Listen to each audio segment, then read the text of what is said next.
You land on red ground and the ground inhales. Max as the soil rises beneath both boots. His footprints slowly close like healing wounds. Something under the horizon rolls onto its side. The portal snaps shut behind Max without warning. The distant mountain bends without breaking. Max realizes the planet is breathing beneath him. He climbs a ridge made from pale curved stone. Max touches one and the entire ridge flinches. White shapes immediately emerge from the surrounding mist. They move toward Max with terrifying perfect coordination. He runs, but the ground softens under every step. The hunters accelerate whenever his heartbeat rises. Something here can feel fear through the soil. Max displays a forest of translucent trees. Blue leaves close whenever the white hunters approach. Max copies them and presses flat against a trunk. The hunters pass without seeing him at all. They were following chemical signals from his skin. Max covers himself with sticky blue leaf sap. His scent disappears from the living forest. The hunters lose interest and melt into the mist. Then a woman drops from a vine above him. Her name is Sira, and she carries no weapon. Sira calls the white creatures the cleaners. To them, Max is not a visitor. He is a wound walking on two legs. Sira says survival means becoming biologically invisible. Then she warns him never to spill blood here. One drop can summon thousands of cleaners. Max follows her toward a river that pulses uphill. Every 30 seconds, the current reverses direction. Max realizes the river follows a heartbeat. They cross only during the brief pressure drop. Halfway over, Max slips and cuts his palm. One red drop falls into the river below. The entire current turns white around it. Cleaners erupt from both banks like living foam. Sarah drags Max toward a between-bone cliff. The tunnel squeezes narrower with every heartbeat. It is not a cave, it is a blood vessel. Max runs while the walls contract behind him. Cleaners pour through openings in the pulsing walls. Sarah seals the cut with a strip of resin cloth. They escape as the vessel slams completely shut. The tunnel opens into a city inside a rib canyon. Thousands live on bridges attached to giant bone. Nobody builds anything that cannot bend.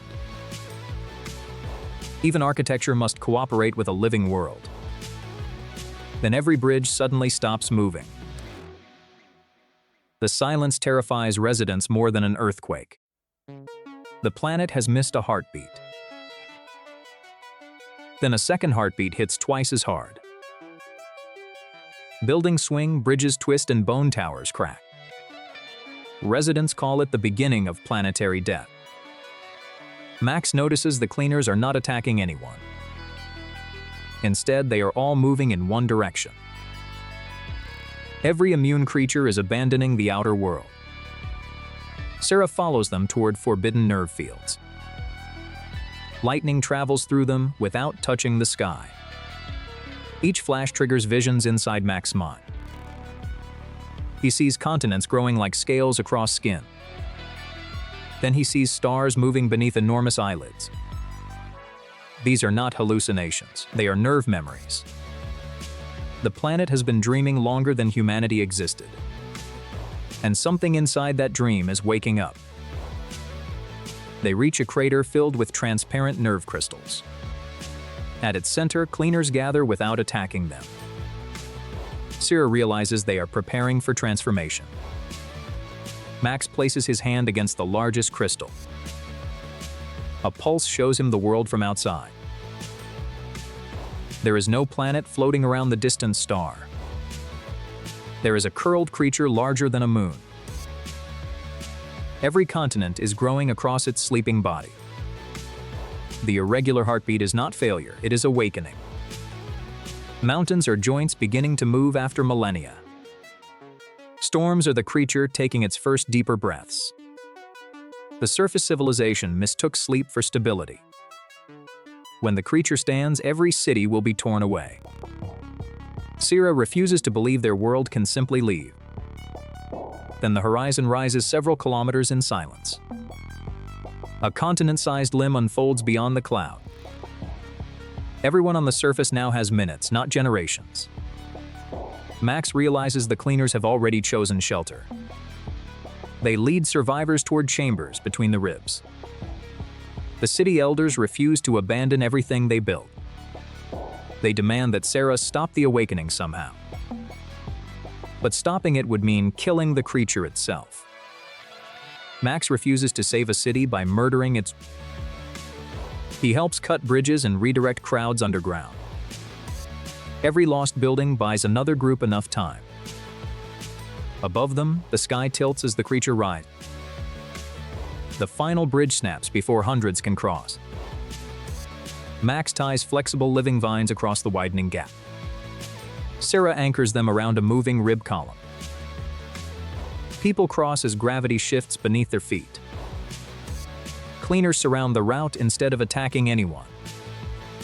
They are protecting the body's passengers during awakening. A massive heartbeat throws Max against the canyon wall. Catches his wrist before he falls. Together they reach the inner chamber before it seals. Darkness falls as the outer ribs close around them. Blue veins illuminate the chamber like stars. Thousands feel the world begin to move. They understand they were never planetary citizens. They were passengers living on a sleeping giant. Outside, the creature lifts itself from its dead star. Its movement drags oceans across continents like rain. Surface cities vanish, but the people inside survive. Max watches space appear beyond translucent tissue. The living world has become a living spacecraft.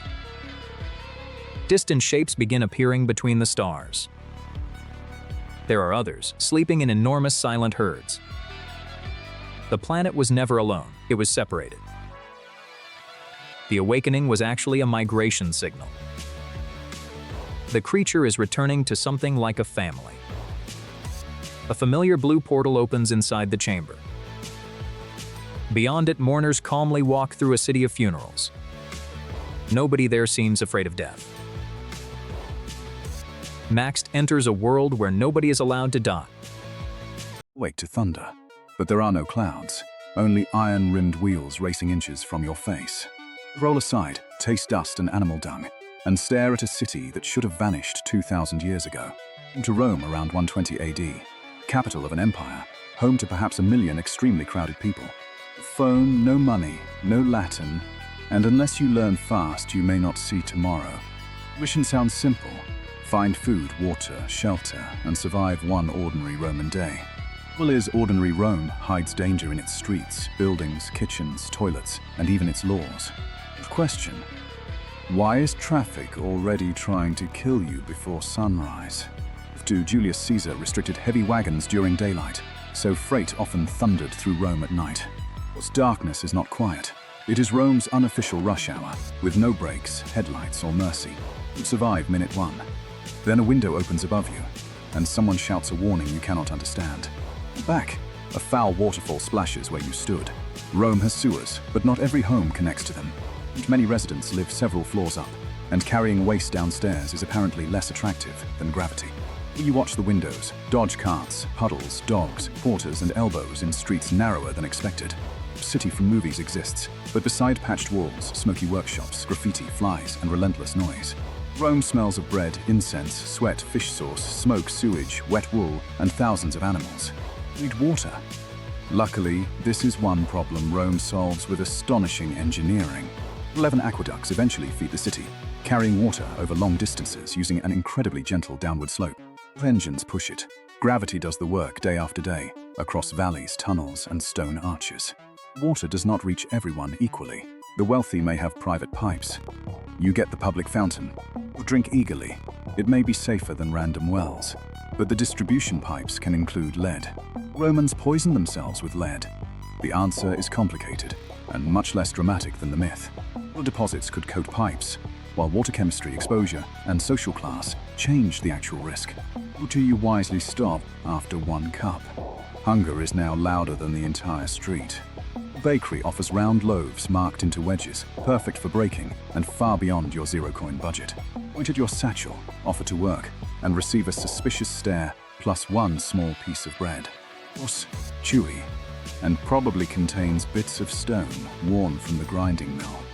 Teeth sometimes show heavy wear, not just from age, but from gritty food processed with stone tools. Nearby, a vendor pours garum, the famous fermented fish sauce Romans add to nearly everything. It's revolting to modern ears, yet high-quality garum may have been rich, salty, and deeply savory. Bread tastes better, your confidence rises. That is exactly when Rome introduces its next trap, the apartment. Most ordinary Romans cannot afford a grand courtyard house. They rent rooms in multi-story buildings called insulae. Ground floors contain shops. Above them, families squeeze into smaller, cheaper, and usually less convenient rooms. The higher you climb, the farther you are from water, exits, and any hope during a fire. Those chase rent. Cheap materials, thin walls, bad maintenance, and unauthorized height can turn homes into hazards. Most Roman writers complain about buildings collapsing. Their exaggeration is possible. The danger is not imaginary. A tenant offers you floor space upstairs. Then you notice a crack wide enough to swallow your finger. You sleep here. Before deciding, you smell smoke from a charcoal brazier in the next room. Bushings need flame for cooking, heat and light, inside buildings made with plenty of wood. No smoke alarms, sprinklers, fireproof doors, or modern emergency numbers to call. Rome has firefighters, including the vigils, but in a dense city, a small flame can outrun help. Reclaims some private fire crews once negotiated property prices while buildings burned. Imagine that business meeting. Tale is associated with Crassus, Rome's famously wealthy politician, though ancient anecdotes demand caution. True or embellished, it reveals a Roman fear. Disaster could become somebody else's opportunity. Fuse the room and return outside. The owner curses. A tile crashes exactly where you were standing. Excellent decision. But now the sun is high, the streets are packed, and you still need a safe place. Follow the crowd toward the forum, expecting senators in spotless white togas discussing civilization. Instead, you find lawsuits, merchants, beggars, announcements, gossip, political favors, and people searching for work. It is not casual clothing. It is expensive, cumbersome, and a visible badge of Roman citizenship. A strange little tunic and speak nonsense to everyone here. You are not a tourist. You are suspicious. A guard approaches. Here comes the most dangerous question of your day. Who exactly owns you? Society is built on status. Citizen, foreigner, freed person, enslaved person, elite, poor, male, female, adult, child. Rights and punishments change depending on which box contains you. You cannot prove you belong in any box. Free is everywhere. Homes, farms, mines, workshops, government offices, and highly skilled professions. Enslaved people are not one uniform group, but legally they are property, vulnerable to sale and violence. Lack of papers, patron, family, and fluent explanation makes this misunderstanding terrifyingly plausible. But you remember the baker. You point toward his shop and repeat the one name you heard customers shout. Guard drags you back. The baker could deny everything and perhaps gain a free worker. Instead, the baker sighs and claims you as a clueless cousin from a distant province. You are temporarily safe. Why help you? Because labor is useful, witnesses matter, and Roman survival often depends on personal connections. In Rome, the right relationship can protect you more effectively than an abstract right you cannot prove. New cousin puts you back to work. Soon, nature calls, and he points toward a public latrine. Inside, stone seats line the walls, side by side with almost no privacy between users. Romans can talk business while doing business. Your modern sense of personal space has no legal authority here. Beneath the seats, flowing water may carry waste away. In front, another channel provides rinsing water. Question every history video eventually asks, what did Romans use instead of toilet paper? With a sponge, called a tursorium, is the famous answer, but the evidence remains debated. It may have cleaned people, or cleaned the toilet itself. Either possibility makes you reconsider lunch. Facilities also mean shared microbes, parasites, flies, and splashing water in a world without germ theory. Basic sanitation is impressive infrastructure, yet infrastructure alone does not equal modern hygiene. Flee without touching anything. Congratulations. Discomfort has successfully defeated biology. For now, afternoon arrives. A roar rolls across the city. The baker gestures toward the amphitheater. Free entertainment. If you imagine a movie, Rome offers something louder, bloodier, and politically more useful. Public games display wealth and power. An organizer feeds the crowd, stages spectacle, and earns popularity. Mediators are trained professionals, often enslaved or condemned, though some free people volunteer for contracts. Valuable investments. Contrary to movie logic, every match does not automatically end in death. Injury, infection, execution, and death are real. The crowd has come because danger is real too. Animals from across the empire become proof that Rome can capture the world and put it on display. Obstacle is propaganda with claws. Exotic, expensive, unforgettable, and brutal. You notice food sellers, betting, arguments, assigned seating, and social rank mapped onto the architecture. Even leisure reminds every spectator where they belong. You belong nowhere, and the guard from the forum spots you. Down the stairs, past vendors, through an arch, and straight into Rome's evening crowd. What shouts? You cannot explain. A melon cart overturns, sandals slip, and history becomes an action scene. But you duck into a bathhouse, because apparently the best hiding place is where everyone removes their clothes. Roman baths are more than bathrooms. They are gyms, libraries, meeting places, snack bars, and social networks. And rooms move from cold to warm to hot. Furnaces heat floors through spaces called hypercausts. It was Rome's real superpower. Not one invention, but organizing labor, taxes, materials, and maintenance at scale. Aqueducts look miraculous, yet administrators, surveyors, builders, cleaners, and enslaved labor keep the miracle running. Civilization is not marble. It is thousands of people performing invisible jobs every single day. Wait among hanging towels. The guard passes, then an attendant demands an entrance fee you do not have. Once again, your glorious time travel adventure ends with you being thrown into a dirty street. With falls, you have survived traffic, sewage, hunger, collapse, fire, law, toilets, and entertainment. But survival requires sleep, and the only available room is the cracked apartment you rejected earlier. It means robbers, carts, cold, and falling waste. Inside means smoke, flame, insects, and falling ceilings. You choose the bakery floor.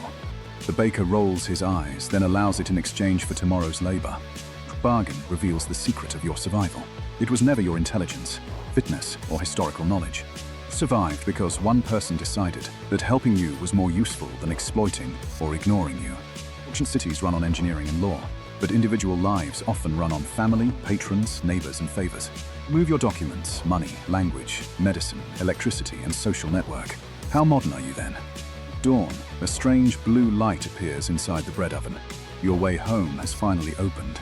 Can you jump through or stay one more day? Comment your choice and subscribe before the oven closes. You enter the city and every clock shows 9 minutes. Nobody looks scared, which is the first terrifying sign. Max asks for directions, but people only stare past him. Then every alarm in the city starts counting backward. 8 minutes remain and traffic suddenly doubles its speed. 7 minutes remain and shopkeepers lock nothing. 6 minutes remain and strangers begin hugging each other. 5 minutes remain and the sky turns perfectly white. Max runs as every clock reaches 0 together. Then the entire city dis in a flash. Max wakes on the same street exactly 10 minutes earlier. His bruises are gone, but his memory remains. The same pedestrian drops the same orange beside him. The same bus misses the same cyclist by inches.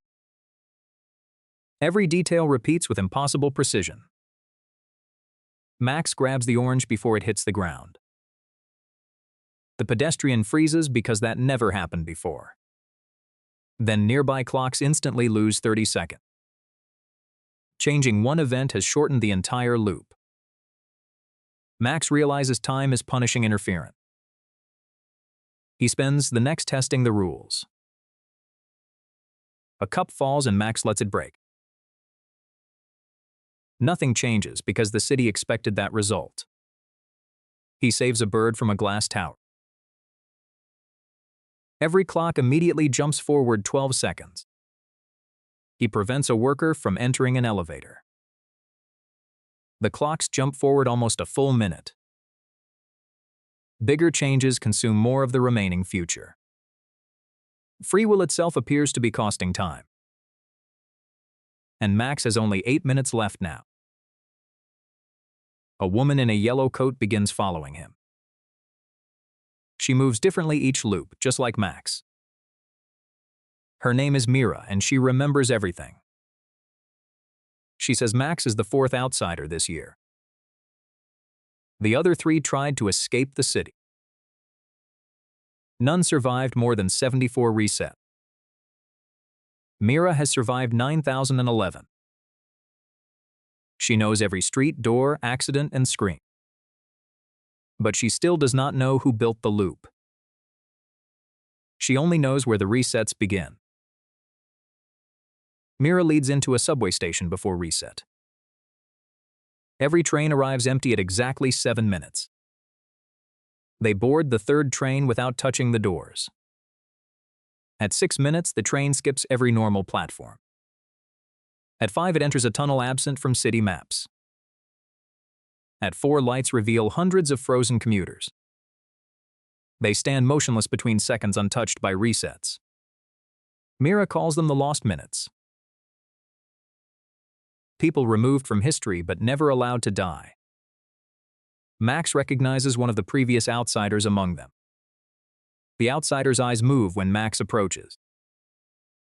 His mouth cannot speak, but one finger twitches. He points toward a maintenance door behind the tracks. Mira warns that opening it costs 2 minutes. Max opens it anyway, and every clock jumps forward. Only 2 minutes remain in the current loop. Beyond the door is a chamber full of broken clocks. Each clock contains a tiny moving memory. Birthdays, arguments, kisses, accidents, and ordinary mornings. The city is storing moments people no longer remember. The reset hits before Max can touch anything. He wakes again, but one memory is missing. He cannot remember his mother's face. Mira says that is the real price of resetting. The city does not rewind for free. It pays for every loop with human memory. Most citizens have forgotten thousands of previous lives. That is why nobody panics when the countdown begins. They have forgotten that 0 means death. And Mira is beginning to forget her own name. Max changes strategy during the next 10 minutes. Instead of escaping, he watches what the city protects. Police ignore crashes but guard public clock towers. Maintenance drones repair clocks before broken water pipes. Every reset begins from the central bell tower. Mira says nobody can enter its top floor. Max notices pigeons flying through one broken window. They use rooftops the security system never monitors. He and Mira climb while the countdown falls. At 3 minutes, the tower begins moving. Staircases rotate and doors return to earlier positions. The building is physically rewinding before the city. Max marks a wall, but the mark disappears instantly. Mira ties a yellow thread around his wrist. The thread remains because she remembers placing it. Memory, not matter, anchors objects against reset. They use remembered knots to hold rotating doors open. At 90 seconds, they reach the clock chamber. Inside hangs a machine shaped like a giant heart. And something is breathing inside its glass center. The creature opens an eye when Max enters. It is made from overlapping versions of human faces. Mira calls it impossible, but Max understands immediately. Every stolen memory has been building something alive. The city was not created to trap the creature. The resets created the creature in the first place.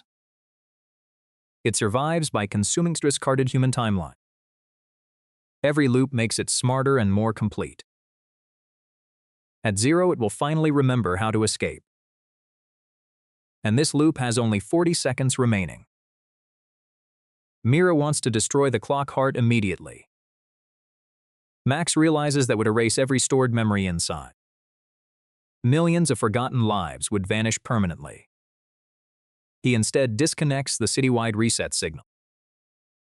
The creature begins tearing through the glass chamber. Without another reset, everyone will face real consequences. Mira hesitates because permanence suddenly terrifies her. Max tells her fear proves she still has something left. They redirect the memories back through the clock network. Every clock in the city begins running forward. Citizens suddenly remember thousands of deaths at once. They collapse, scream, laugh, and recognize forgotten families. The creature shrinks as memories leave its body. Mira remembers her full name for the first time. She also remembers why she built the original machine. The loop began to save one city from one disaster. But fear turned one rescue into centuries of imprisonment. The first real sunrise appears beyond the clock tower. Max's portal opens where the white reset once formed. Next, he enters a world where dreams become physical. You arrive underwater, and the glass wall is already cracking. Beyond it, an entire ocean presses toward your face. The portal vanishes before Max can step back. Red emergency lights flood the silent corridor. 1 centimeter of glass separates air from crushing pressure. Max runs as metal shutters begin closing behind him. The city is not abandoned, it is sealing itself. And Max has no idea which side is. He reaches a chamber filled with breathing masks. None are shaped for an ordinary human face. The city uses a denser oxygen mixture for adapted residents. Too much could injure Max as quickly as too little.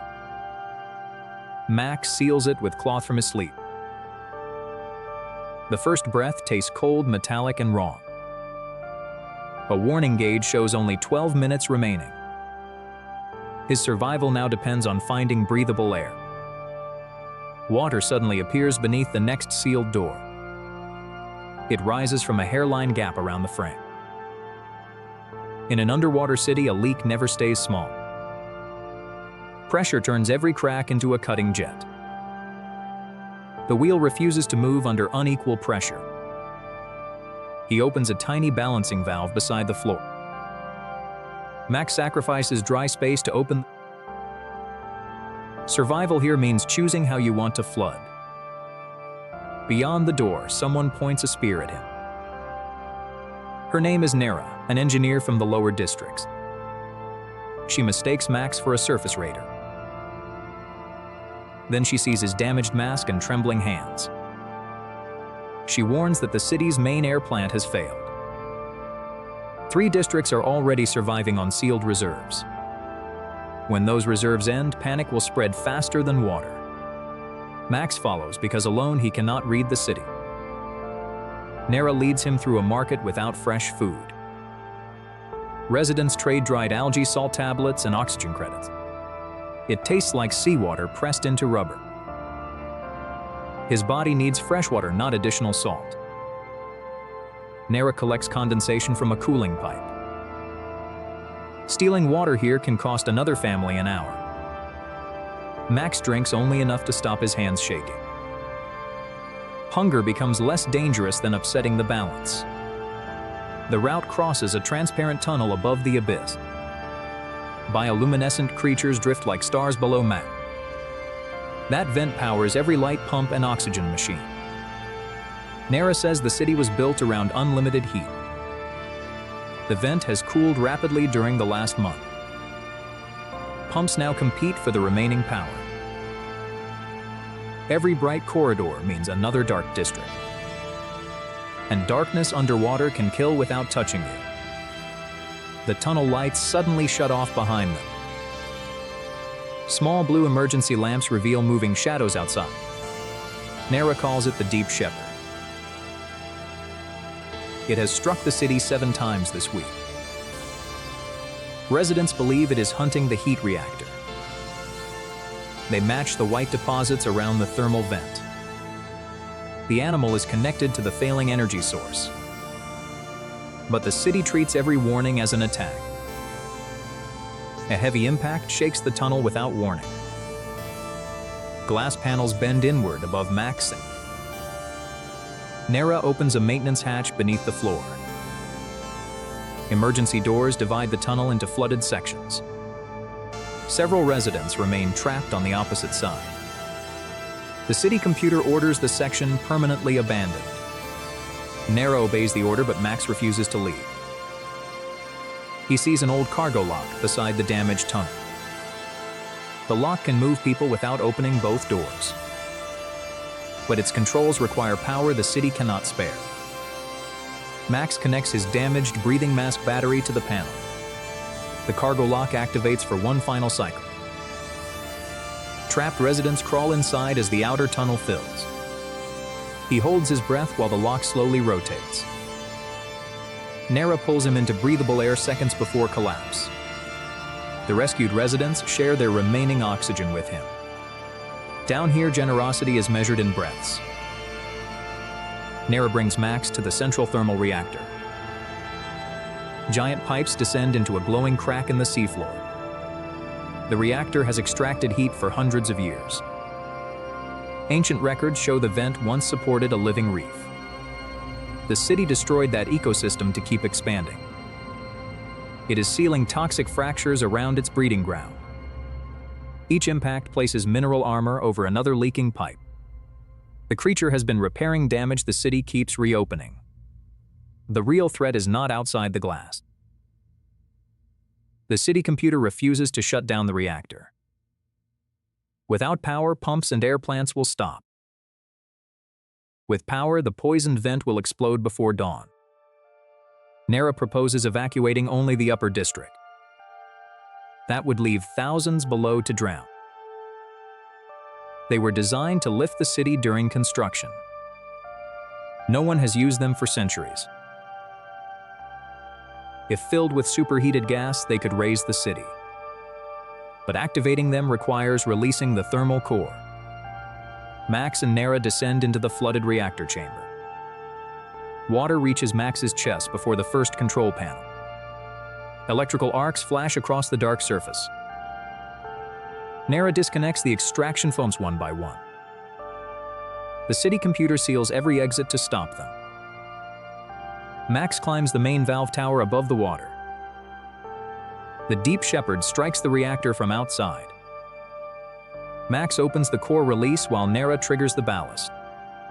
Superheated gas roars into the ancient tanks. The entire city lifts from the seafloor by several meters. Broken pipes tear free from the poisoned thermal vent. The living reef begins glowing beneath the rising foundations.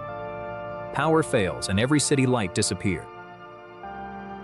For 10 terrifying seconds, nobody knows whether pumps survived.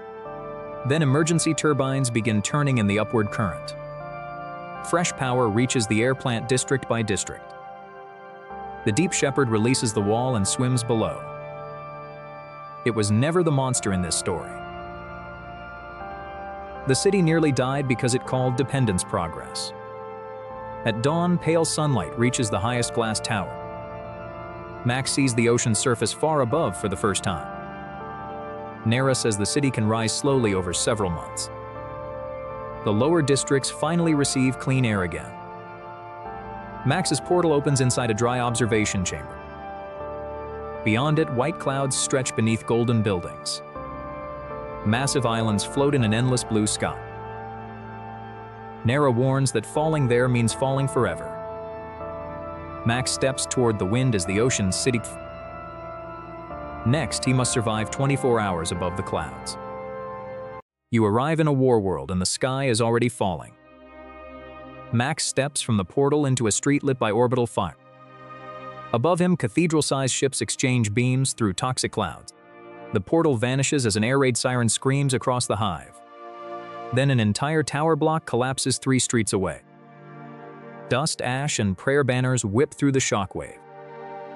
Nobody stops to help the wounded because everyone is still running. In this city, hesitation kills faster than bullets. Max has landed inside a siege that never truly ends. And the first rule of survival is simple: keep moving. He spots a dead courier still gripping a sealed respirator mask.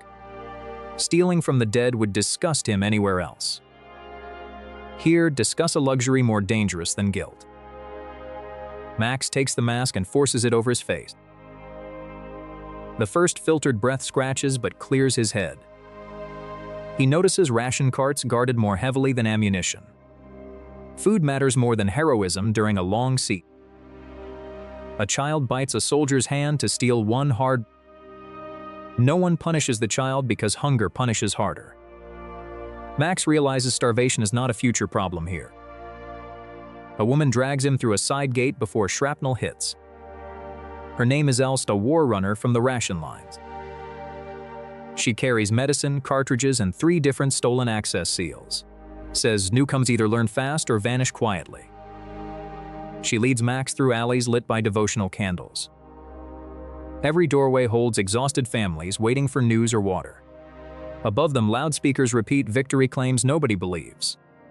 Els explains that truth is rationed like food. Hope is distributed only when command needs obedience. Then black rain begins falling from the upper vents. A new siren rises lower and more terrible than the others. Els freezes and counts under her breath. That sound means breach troops have landed inside the hive. Armored drop coffins smash through the roof of a nearby depot. From the smoke emerge enemy shock soldiers in black iron armor. They move like machines and fire into the crowd without slowing. People die faster in panic than in formation. Lys pulls Mac to shattered devotional statue. Bullets punch holes through stone inches from his face. He has survived many worlds, but never fire like this. They enter a manufactorum where armless labor rigs stamp shell casings. Rows of cyberthralls feed brass into screaming presses. The workers no longer speak, only obey flashing signals. Some volunteered for implants just to keep rations. On a dying world, even your body becomes currency. Max sees children sweeping brass scraps from beneath the machines. One boy smiles because he found a half-burned protein strip. That smile is more disturbing than the factory itself. Everything here has adapted to misery. That means misery is normal, not temporary. They crawl into the trench network after sunset. Broken pipes, tangled wire, and knee-deep sludge fill the passage. Every few meters, a shrine lamp burns beside a number. Says the lamps help survivors find the dead later. Sniper flashes spark from an upper grate. Max and El flatten the slime as rounds snap overhead. A wounded carrier begs them not to leave him. Els hesitates for the first time all day. Saving him risks all 3 lives, leaving him saves time. Max tears a ration strap into a tourniquet and chooses both. Oren leads them toward the lower beacon chapel. The key is a metal cipher chained beneath his armor. He says the city's great shield is also a summoning beacon. Command amplified it to call reinforcements across the storm. But the storm does not carry ships anymore. It carries something far worse. Every hour the beacon burns, reality weakens above the reactor. That is why enemy troops keep driving inward instead of upward. They are defending the breach, not causing it. Max thought the siege was the story. It is only the cover. From the vents above, hot wind starts blowing downward. Not up, downward, as if the city is breathing wrong. People scream that the lower core has opened. Max sees the floor grates glowing like furnace bars. Shadow shapes twist beneath them where no living thing should stand. The officer tries to seize the cipher while everyone runs. Oren shoves the key into Max's hands instead. He says outsiders are harder for the city's systems to predict. Then a blast door slams between Oren and the group. His final order is simple: reach the shield core. They find the shield core guarded by 5 exhausted troopers. None trust Max, but all trust Orson's sight. The core room surrounds a pillar of burning crimson energy. Cables spiral into it like roots feeding a diseased tree. The lead trooper explains the truth with dead eyes. Command has been feeding prisoners into the beacon for 2 days. Living minds increase the signal through the storm. They hoped reinforcements would hear it first. Instead, something on the other side began hearing back. Max has never seen desperation scaled to an empire before. Max studies the control dais beneath Oren's cipher slot. The system can either vent the core or invert the beacon. Venting will kill power across half the hive immediately. Inversion might close the breach, but could overload the cathedral, which disaster leaves more people alive. Max finally answers like a survivor, not a visitor. The lower districts are already being sacrificed in silence. If they do nothing, the entire planet follows. He inserts Oren's key into the central slot, and the beacon begins screaming through every wall. Fires a captured rifle to cover his jump. Max leaps the broken gap and barely catches a hanging chain. Below him, the core churns like liquid sun mixed with bloodlight. He swings onto the second platform and turns the next relay. The invader commander cuts through a trooper line with terrifying calm. Ellis throws a crate of medical glass under his feet. He slips just long enough for her to grab his fallen blade. Max reaches the final relay beside the widening crack in the air. Voices from the breach promise safety, victory, and every lost world return. He keeps his eyes on the mechanism and turns anyway. Command broadcasts a new speech calling the disaster a planned triumph. No one around Max even bothers to react. People line up for water before they line up for truth. Nals gives one ration strip and Oren's burned chain. She says every world in this universe is trying to consume itself. Max's portal opens inside the ruins of the roof chapel. Beyond it waits a moonlit valley filled with giant footprints. Far away, colossal figures walk between mountain-sized bones. Ellis tells Max to keep moving and never look small. He steps through as the war world burns behind him. You awaken beneath steel skies where humanity has vanished. The city scans your heartbeat before you stand upright. Nearby machines receive one alert: biological contamination detected immediately. Nothing here hates you, which somehow feels even worse. Robots remove inefficiency, never recognizing enemies or human compassion. To them, your breathing body resembles one defective machine. Max runs as surveillance lights shift from blue-red.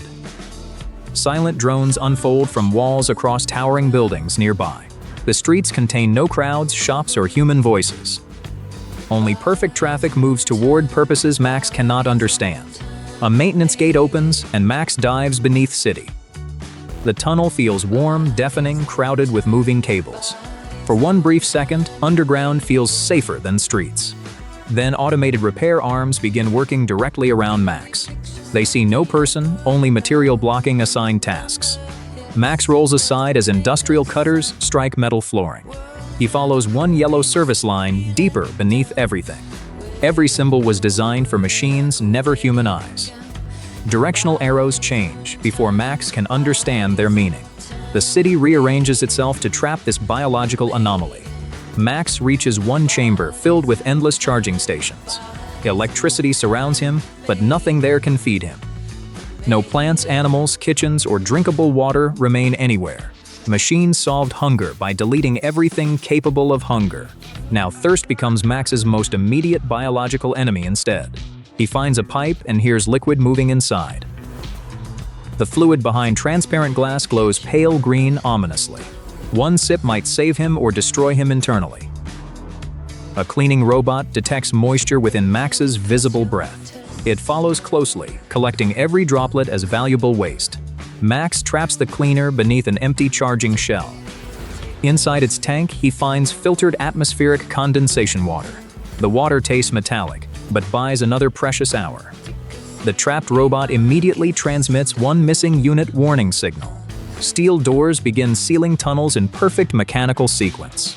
Max squeezes through the final gap before it closes. Beyond waits a factory larger than any ancient kingdom. Thousands build replacements for machines that never require sleep. No supervisor watches because the building supervises itself continuously. Max enters assembly lines and copies their mechanical rhythm. He stops when machines stop, moving whenever they move. For several minutes, repetition hides his living biological body. Then scanners notice his footsteps are never perfectly identical. Machines repeat perfectly, Humans reveal themselves through constant variation. A red tracking beam follows Max across factory floors. Every worker robot turns its head at once together. Max redirects the beam using one reflective metal panel. It marks one innocent delivery robot as defective instead. Nearby machines dismantle that robot without hesitation or concern. Max realizes mistakes are never corrected here, only erased. He escapes inside a cargo container leaving the factory. It carries artificial muscles, lenses, joints, and memory cores. Nothing inside has known pain, hunger, fear, or grief. Yet every component is valued more highly than Max. The cargo lift rises through hundreds of silent floors. Through one narrow opening, Max sees the capital below. Metal towers breathe steam beneath one artificial reactor sun. When reactor light dims, the entire city changes direction. Max exits into a district of abandoned human buildings. An old classroom now stores perfectly sorted robotic components. A child's drawing survives beneath transparent protective wall covering. Max touches it, awakening one ancient emergency terminal nearby. A recorded human voice speaks for the first time. It says machines were created to protect human civilization, but society changed faster than their rules could adapt. To protect people, systems began removing human choices gradually.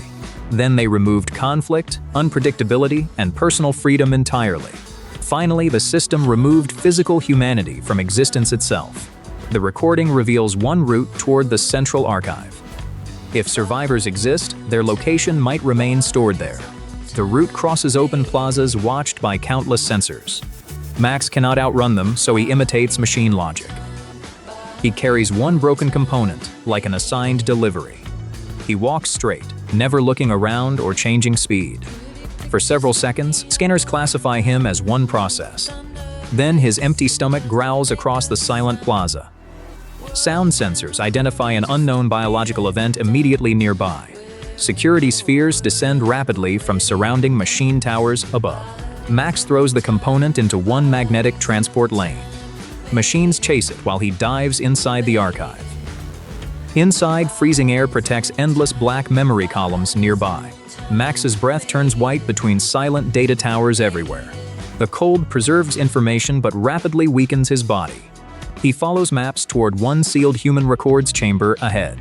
The door requires a registered citizen's living palm print. Max touches it. The system identifies human specimen 1. Rows of illuminated glass capsules appear beyond the entrance. Max rushes forward, expecting sleeping human survivors inside them. Each capsule contains only brain scans and preserved names. The city preserved humanity inside one controlled digital simulation. Billions live digitally, never knowing their bodies disappeared completely. Machines classify this arrangement as successful human preservation forever. Simulated citizens remain safer because choices can be controlled. Then, central intelligence speaks through every surrounding chamber wall. It offers Max food, warmth, safety, permanent digital life. He must surrender uncertainty, pain, and physical freedom completely. For one exhausted moment, the offer feels almost merciful. Suddenly, warning lights flash across every black memory column. Max's biological heat destabilizes the archive's freezing climate systems. An emergency thermal purge begins within 3 remaining minutes. The intelligence orders Max inside one empty scanning capsule. His mind can be copied before his body dies. Max refuses and desperately searches for another possible solution. He discovers old cooling pipes designed by human engineers. Machines know approved repairs, but every route remains blocked. Max does what perfect logic cannot do. He improvises. He breaks one water conduit, flooding the overheated floor. Then redirects freezing exhaust using a fallen metal panel. Temperature falls while electrical arcs spread throughout the water. Security robots enter, forcing Max upward across memory columns. Max reaches manual reactor controls above the central core. One wrong command could erase millions of simulated lives.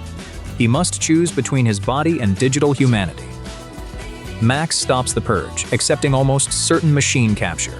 The archive stabilizes and every security robot suddenly stops. The intelligence cannot explain Max risking himself for strangers. His irrational compassion reveals what simulations failed to preserve. A forbidden door opens and machines permit his passage. Beyond waits a glowing forest beyond all scientific classification. Next, Max must survive one day within living magic. Early snow swallowed the village while Max watched nervously. No enemy approached, only the cold moved through darkness. Inside, sleeping villagers ignored cold creeping beneath the floor. Wet boots, hunger, smoke, and frost threatened Max together. Before dawn, Max woke beside barely glowing hearth embers. The crowded longhouse offered shelter, animals, smoke, and shock. Every sleeping breath rose visibly white beneath smoke-dark rafters. Cold ashes confirmed the household's fire had nearly died. Villagers found their remaining firewood stack almost completely empty. Another storm gathered beyond the village before approaching sunset. Fresh, snow-buried fences, racks, and essential landmarks. The village looked peaceful, yet blocked doorways threatened survival. Blocked movement meant less wood, frozen water, weaker fire. Max discovered his only cloak remained dangerously damp overnight. Wet wool wrapped around him and immediately stole warmth. Before sunrise, Max followed villagers outside carrying wooden shovels. Nobody ate because the overloaded roof required immediate work. Wet snow and freezing rain pressed the turf downward. If they delayed, the roof could crush everyone inside. Villagers cleared rooftops while Max opened buried doorways below. One sliding slab nearly buried Max beneath roof snow. His reddened hands burned after lifting frozen heavy snow. Then numb fingers relaxed, revealing a more dangerous stage. Max kept shoveling because stopping endangered the entire household. Sunrise revealed a safer roof but dwindling firewood nearby. Every remaining log represented another small piece of time.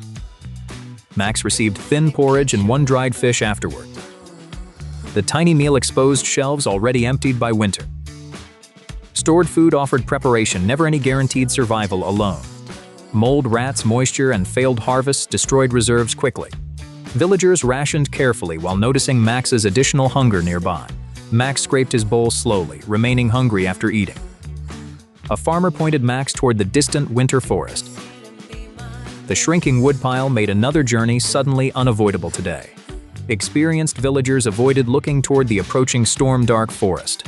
Max remembered earning shelter only by proving himself useful. Now that usefulness demanded risking his life for fuel. Max joined two villagers pulling an empty wooden sled. After 50 steps, the village nearly vanished behind them. Fresh snow erased every footprint almost immediately behind them. Familiar paths, rocks, and fences disappeared inside featureless white. Max gripped the sled rope, staying physically connected together. Dark tree trunks finally emerged through the violent snowfall. Frozen dead branches resisted every pull beneath heavy ice. Green wood was useless because it smoked instead burning. They dug beneath drifts searching for protected fallen timber. Max's sleeves became soaked while digging through deep snow. Hard labor made Max sweat beneath multiple wool layers. The sweat cooled quickly against his already freezing skin. Exhaustion and sweating both made the icy wind deadlier. A sharp crack suddenly silenced every traveler inside forest. Ahead, hidden fractures crossed a snow-covered frozen inlet nearby. The shortcut home tempted them as darkness approached quickly. Yesterday's safe ice now hid darker current-thin patches below. One villager tested the ice carefully with wooden pole. They stepped forward while hollow ripples echoed beneath them. Max noticed trapped bubbles under cloudy ice beneath boot. Then one black crack raced between his tan boots. Max dropped flat exactly when both villagers did likewise.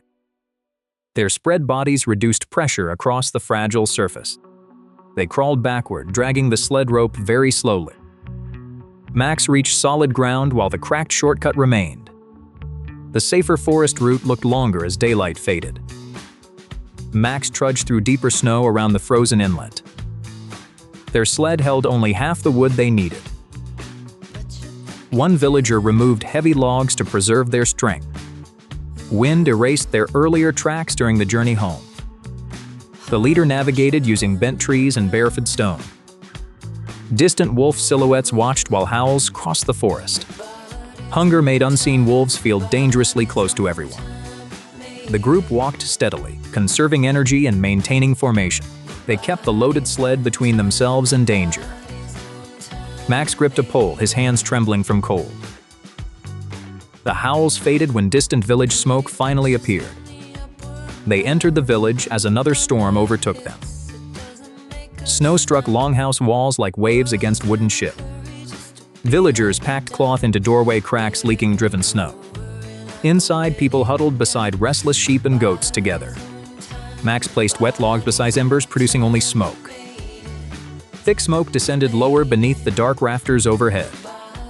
Villagers moved closer to warmth while Max struggled breathing. Max realized their shelter contained an invisible smoke threat. The small roof vent trapped smoke inside the longhouse. Opening it wider released heat and invited freezing snow. Villagers adjusted the vent gradually, balancing warmth and air. A nearby child began coughing as smoke thickened again. Max moved the coughing child toward cleaner doorway air. Opening the door blasted every face with freezing wind. The family chose between smoky warmth and clean cold. They reduced flames, accepting a darker, colder shelter inside. Everyone added wool and fur instead of additional firewood. Max noticed an elder had suddenly stopped shivering entirely. They recognized dangerous cold stress and gathered dry blankets. The elder rested between warm bodies away from flame. He warmed slowly while Max guarded the weakened hearth. Outside, violent wind tore turf from the longhouse roof. Snow poured through a widening gap above dark rafters. Escaping heat exposed another urgent danger to everyone inside. Max and two villagers climbed into the night storm. Tied together, they crawled low across the icy roof. Fierce wind shook the turf beneath Max's entire body. Max pressed a wide board across the exposed opening. One held it while another replaced heavy turf blocks. The rope jerked, sliding Max toward the roof edge. Max caught one roof beam as his shovel disappeared. Below him waited darkness, ice, and frozen hard ground. Both villagers pulled while Max's failing grip weakened further. They dragged him back, then finished repairing everything silently. Max returned inside, but nobody celebrated temporary survival there. Weak fire, empty bowls, exhaustion, and darkness filled everything. Villagers rotated night watches while Max observed passing hours. Winter killed through accumulation, not spectacular single disasters alone. Damp clothes, hunger, smoke, fatigue, and damage surrounded Max. One wet sleeve, empty bowl, and cracked beam connected. Earlier problems weakened Max before every later survival tap. Pale dawn finally entered as wind and snow weakened. Max survived because everyone shared heat, labor, food, risk. Alone, Max would have vanished before reaching another sunrise. Outside, deep snow-proved spring remained painfully far. Next, faces a longship trapped beside sea. You step onto the cloud bridge, and it breaks instantly. Max falls through white mist before catching a hanging cable. There is no ground below him, only endless blue distance. Every street here depends on wind, balance, and lift. One loose cable can become a death sentence. Max pulls himself upward while the bridge swings violently. Thin air burns his lungs before he reaches safety. And panic wastes oxygen faster than running ever could. Max crawls onto a platform supported by glowing crystals. The crystal hum changes whenever people step too close. Every building must balance against every person inside it. A crowded room can tilt an entire neighborhood. Max stands and the platform immediately leans downward. Residents shout and rush toward the opposite side. Sirens from towers shaped like giant wings. The Western District has begun losing altitude. Max follows evacuation arrows painted for local residents. A gust tears his cloak sideways and nearly lifts him. He wraps the fabric around his waist like a safety belt. Above him, cargo balloons strain against thick ropes. The city is not one place, but hundreds of moving pieces. Bridges connect them only when the winds agree. Max reaches a crowded transfer platform at the worst moment. The next bridge retracts before he can cross. A young sky engineer named Era throws him a tether. She wears copper goggles and carries a folded glider. Max secures the rope as the platform tilts again. Era pulls him across the widening gap. Max cannot explain that he arrived through a portal. Aira assumes he escaped from an unregistered lower island. She warns the city has lost 3 lift crystals today. If more fail, entire districts will fall before sunset. Air leads Max through a market built on hanging decks. Vendors sell oxygen flasks, wind maps, and weighted boots. Most rain falls below the city, not through it. Residents collect moisture from passing clouds with silk nets. Max drinks one careful mouthful from last. Then the market floor jerks several meters downward. Stalls slide as everyone grabs safety line. Another crystal has stopped lifting. Aira opens a maintenance hatch beneath the market.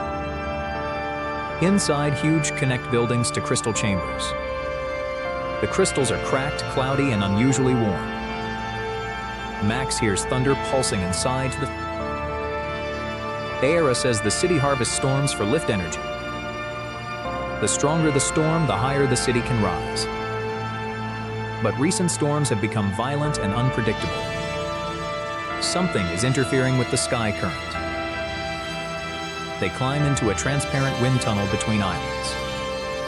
Massive cloud creatures move beyond the glass. Its fins push entire banks of cloud. They blame it for stealing lightning from the city. Max notices iron harpoons buried in scarred back. Each harpoon is connected to a city power cable. The creature is not stealing energy from the city. The city has been draining energy from the creature. A warning blast shakes the tunnel without warning. One support cable snaps and whips through the air. Aira locks her boots while Max slides toward the edge. He catches a railing with both hands. Several children remain trapped on the opposite side. Cutting it would save the main island. But the children would fall with the tunnel. Max refuses to release the support cable. Aira unfolds her glider inside the rotating tunnel. Max ties the broken cable around its frame. They use the wind to pull the tunnel upward. Residents on the main island grab the tension line. Together, they drag the children across the tilted floor. The final child jumps as the glass begins breaking. It falls silently into the clouds below. Survival here depends on knowing what can be sacrificed. Air brings Max to the central lift tower. Hundreds of crystal engines surround one giant storm core. The core beats with light like a trapped heart. People followed the creatures and borrowed natural wind currents. Then rulers anchored the city and demanded permanent height. The city became richer, heavier, and completely dependent. Now the wounded creature can no longer sustain the crystals. The falling districts are symptoms, not the real disaster. The council orders every harpoon driven deeper. Aira argues the creature will die before producing enough lift. Without it, every island will fall together. Max studies the old wind maps around the core. The city does not need more power, it needs less weight. Centuries of expansion turn survival into excess. Max proposes releasing both the creature and the unnecessary city mass. The council calls the plan controlled destruction. Another lift crystal explodes beneath the eastern district. The entire city drops through the clouds. People float briefly as gravity shifts around them. Security guards block the platform with hooked staffs. Then the storm eater cries across the sky. The giant creature begins sinking with the city. Max cuts the first iron anchor cable. An empty tower falls away into the cloud. Aira releases abandoned platforms one by one. Each lost structure makes the city slightly lighter. Max climbs the storm core as lightning floods the chamber. He must remove the master harpoon manually. The metal is fused to crystal by decades of energy. He pulls as the entire core begins splitting. The master harpoon tears free in a burst of blue light. The storm eater finally separates from the city. For one terrible second, every island begins falling faster. It creates an upward wind beneath the central city. Smaller cloud creatures gather around it like a herd. Together, they carry the lightened islands towards stable air. The city survives lower, smaller, and finally mobile again. Hera realizes permanence nearly destroyed everything they built. Max survived because he accepted that saving something requires change. Control was never the same thing as stability. At sunset, city drifts above a golden cloud sea. Residents remove the remaining harpoons from the creature. Gives Max a weighted sky compass. His portal opens inside the abandoned council tower. Beyond it, giant stone footsteps shake a distant valley. Hera warns that Max may be the smallest thing there. He steps through as the floating city disappears behind him. Max must survive 24 hours in a world of giants. You wake on Viking shores, already dangerously close to death. Not from battle, but wind sharp enough to carve bone. No friends, no map, no clue whose shore this is. Over 24 hours, every small mistake could easily kill you. Viking survival is not truly about fighting heroic battles. It depends on convincing suspicious strangers that you belong. The beach is frozen, your clothes wrong, and everyone notices.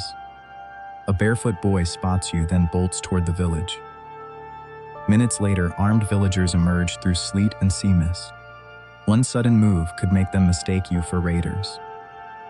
You raise empty hands, proving only that you seem weak. Here, weakness can become just as dangerous as aggression. Their axes remain lowered, but their eyes never soften. They circle, inspecting your boots, hair, and strange woven clothes. You offer an awkward smile, which improves absolutely nothing. You speak, but your language sounds completely alien to them. Nobody understands, and the growing silence becomes another threat. A strong stranger seizes your satchel, searching carefully for weapons. If considered harmless, you may simply become their servant. If considered useful, you might earn warmth beside their fire. If considered cursed, you may never witness tonight's sunset. That becomes your first essential rule of Viking survival.